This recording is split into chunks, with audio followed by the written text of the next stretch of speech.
Houndour does not seem like a Pokemon that would have a niche in GSCNU, and for most of the tier's history, it did not. In the Mr. Mime metagame, it could barely answer Mr. Mime since it did so much with Thunder, and in the Raichu metagames, pursuing Psychic types just wasn't that big of a deal for Houndour to be used.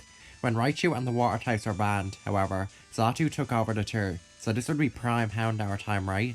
Well, for the first 6 months, not really, since Drill Peck was the most common secondary attacking move on Xatu, which always 2-KO'd Houndour. However, around the summer of 2020, people realised how crucial it was to have your own Xatu not be walled by the opposing one, so Hidden Power Ice or Electric quickly became the most common secondary stab move. Hidden Power was just more useful than Drill Peck in general, which had overlapping coverage with Psychic. This led to Drill Peck Xatu mostly disappearing from play, and with that, the realisation of Houndour's niche. Houndour quickly rose from the depths of the viability rankings, going from C tier junk to B plus tier tournament worthy Pokemon that was consistently useful. This also led to Sneasel and Murkrow entirely falling out of the metagame, fun fact, since Houndour is just better than them.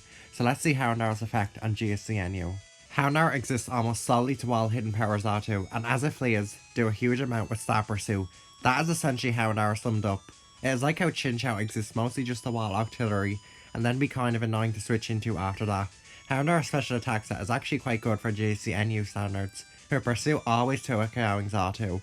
Anyway, this niche of removing Xatu is immensely useful support for several Pokemon, such as Dugtrio, Primeape, Hitmonlee, and most famously, Kingler. All of these Pokemon are much more dangerous to handle without Xatu being around to check them, so Houndour is quite a common partner for them. In the early days of Houndour being used, it was commonly used on double fighting teams with Hitmonlee and Primeape. Houndour would remove Xatu and these teams would slowly chip down Weezing and Gloom with coverage moves so that Primeape and Hitmonlee could pose a sweeping threat.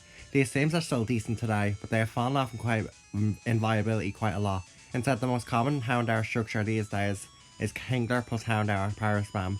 I went over this in my Kingler video, but yeah, this is one of the best playstyles in the tier, being rather consistent and very dangerous. So far, I've gone over Houndour as if Xatu is the only thing it is viable at beating, but the Fire Pup can actually be pretty hard to switch into by using a Sunny Day plus Solar Beam set. The most common Houndour set for a while was Crunch plus Counter alongside Fire Blast and Pursue, but Sunny Beam is just more threatening and better overall. With Sunny Beam, Houndour is able to power up its Fire Blast to scary proportions and hit water types like Octillery and Chinchou with Solar Beam.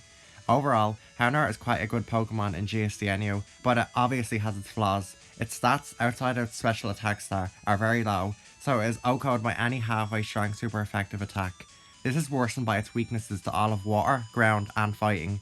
While it can be pretty hard to deal with under Sun, its speed and bulk hold it back from being consistently scary. Houndour only really fits on teams that values its support quite a lot as a result, and most of the time, when Xatu is gone, Houndour is just used as Death Fodder.